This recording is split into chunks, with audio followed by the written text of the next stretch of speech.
Hi guys! Ayan, flex ko lang po ang aking bebe girl, si Camille, ang aming kapatid. O yan na, napalaban na si Maymo Camilo. Nagpuro kanta na pagakaan.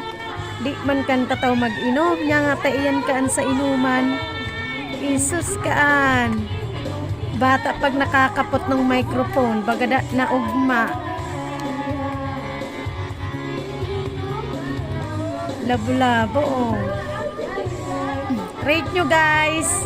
Kung maging yung boses niya, pwede na sa tawag ng tanggalan. Ayan, napasabak. Mga nag-ano yan bakasyon sa Bicol, sa Dawagan. Sa mga taga Bicol dyan, ayan.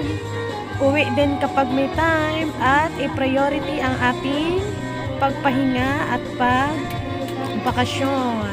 Thank you for watching.